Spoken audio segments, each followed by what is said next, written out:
Testemunhas de Jeová aliviam em manual punição a Pedro. Manual da doutrina Testemunha de Jeová só pode julgar Pedro na igreja se a vítima tiver no mínimo 2 testemunhas. Ah, Metrópole.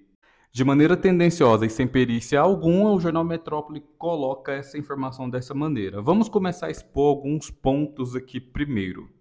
Eles expuseram só parte da publicação, mas vamos lá. Quando alguém da congregação é acusado de abuso, os anciãos vão fazer o que as leis exigem. Daí, de acordo com a Bíblia, eles vão investigar para saber se vai ser necessário formar uma comissão judicativa. Se a pessoa negar a acusação, os anciãos vão levar em conta o depoimento de testemunhas.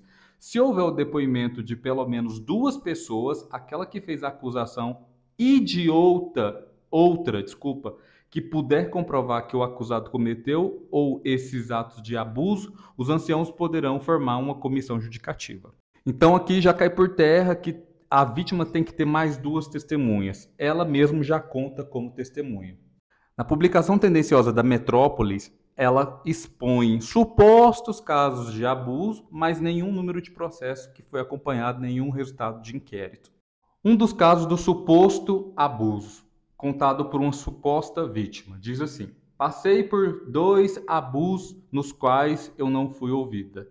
Esse é o relato de uma das vítimas de denúncia de Pedro, dentro da denominação cristã Testemunhas de Jeová. Na época do ocorrido, ela tinha apenas 10 anos e, segundo conta, foi ignorada pelo Tribunal da Doutrina porque não levou testemunhas que pudessem confirmar o crime sofrido. E sabe o que é mais interessante de tudo isso? Nenhum resultado de investigação, inquérito, apenas uma denúncia, que pode ser feita por qualquer pessoa.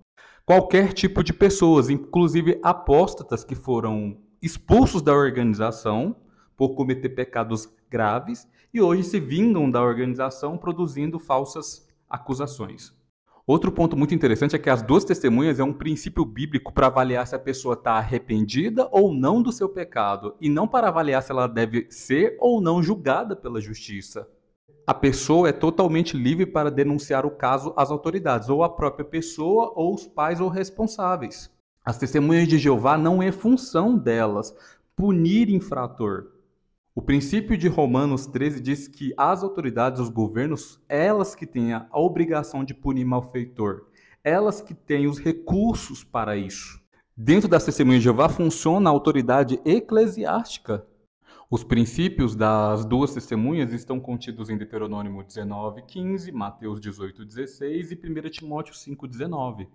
As testemunhas de Jeová elas só estão cumprindo o princípio bíblico. Se há alguém que alivia a pena, é a própria justiça ou os responsáveis que, por algum motivo, decidiram não contar às autoridades.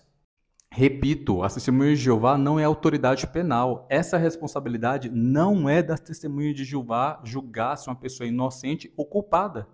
Mas isso quer dizer que se logo não tem a segunda testemunha, logo o acusado é inocente? Negativo. Os anciãos eles sabem que a pessoa pode ter cometido o mesmo pecado e é avisado aos pais, principalmente de jovens, né, de pessoas mais vulneráveis, que mantenham o cuidado redobrado com seus filhos. Ah, mas vocês deixam entrar dentro do salão do reino pessoa acusada de Pedro? Ninguém pode impedir uma pessoa de ir e vir a menos que ela seja judicialmente penalizada. Isso, repito, não é problema das testemunhas de Jeová. Os que exercem liderança têm que averiguar se houve arrependimento ou não para o pecador a ser expulso da congregação mediante provas, que todos têm direito à defesa.